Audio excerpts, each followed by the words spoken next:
ओम श्रीकृष्ण परब्रह्मणे नमः। श्रीमद्भगवद्गीता अथ चतुर्दशोऽध्यायः। गुणत्रय विभागयोगः। श्रीभगवानुवाच परं भूयः प्रवक्ष्यामि ज्ञानानां ज्ञानमुत्तमम् यज्ञात्वा मुनयः सर्वे परां सिद्धिमितो गताः। इदं ज्ञानमुपाश्रित्य मम साधर्म्यमागताः सर्गेऽपि नोपजायन्ते प्रलये न व्यथन्ति च। मम यो निर्महद्ब्रह्मा तस्मिन् गर्भं दधाम्यहम् सम्भवः सर्वभूतानां ततो भवति भारत। सर्वयोनिषु कौन्तेय मूर्तयः सम्भवन्ति याः तासां ब्रह्म महद्योनिः अहं बीजप्रदः पिता। सत्त्वं रजस्तम इति गुणाः प्रकृतिसम्भवाः निबध्नन्ति महाबाहो देहे देहिनमव्ययम्। तत्र सत्त्वं निर्मलत्वात् प्रकाशकमनामयम् सुखसङ्गेन बध्नाति ज्ञानसङ्गेन चानघा। रजो रागात्मकं विद्धि तृष्णासङ्गसमुद्भवम् तन्निबध्नाति कौन्तेय कर्मसङ्गेन देहिनम्। तमस्त्वज्ञानजं विद्धि मोहनं सर्वदेहिनां प्रमादालस्य निद्राभिः तन्निबध्नाति भारत। सत्त्वं सुखे संजयति रजः कर्मणि भारत ज्ञानमावृत्य तु तमः प्रमादे संजयत्युत। रजस्तमश्चाभिभूय सत्त्वं भवति भारत। रजः सत्त्वं तमश्चैव तमः सत्त्वं रजस्तथा। सर्वद्वारेषु देहेऽस्मिन् प्रकाश उपजायते ज्ञानं यदा तदा विद्यात् विवृद्धं सत्त्वमित्युत। लोभ प्रवृत्तिरारम्भः कर्मणामशमः स्पृहा रजस्येतानि जायन्ते विवृद्धे भरतर्षभा। अप्रकाशो प्रवृत्तिश्च प्रमादो मोह एव च तमस्येतानि जायन्ते विवृद्धे कुरु नन्दन।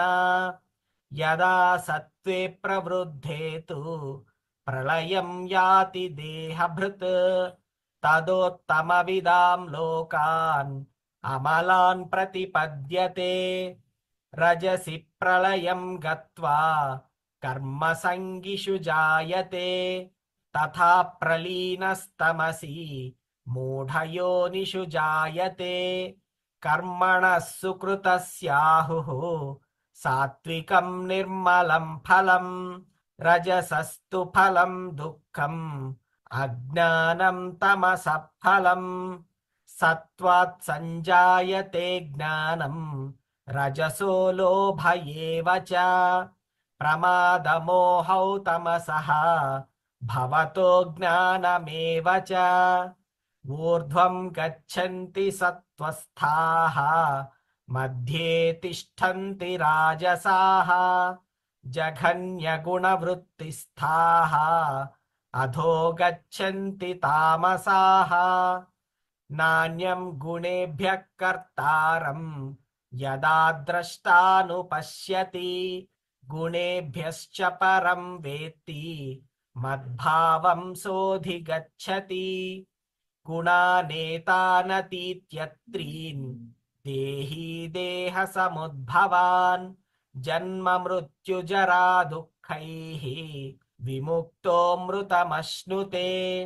अर्जुन उवाच कैर्लिङ्गैस्त्रीन् गुणानेतान् अतीतो भवति प्रभो किमाचारः कथं चैतान् त्रीन् गुणानतिवर्तते श्रीभगवानुवाच प्रकाशं च प्रवृत्तिं च मोहमेव च पाण्डव न द्वेष्टि सम्प्रवृत्तानि न निवृत्तानि काङ्क्षति उदासीनवदासीनः गुणैर्यो न विचाल्यते गुणा वर्तन्त इत्येव योऽवतिष्ठति नेङ्गते समदुःखसुखस्वस्थः समलोष्टास्मकाञ्चनः तुल्यप्रिया प्रियो धीरः तुल्यनिन्दात्मसंस्तुतिः मानावमानयोस्तुल्यः तुल्यो मित्रारिपक्षयोः सर्वारम्भपरित्यागी गुणातीतः स उच्यते माञ्चयो व्यभिचारेण भक्तियोगेन सेवते सगुणान् समतीत्यैतान् ब्रह्मभूयाय कल्पते ब्रह्मणो हि प्रतिष्ठाहम् अमृतस्याव्ययस्य च शाश्वतस्य च धर्मस्य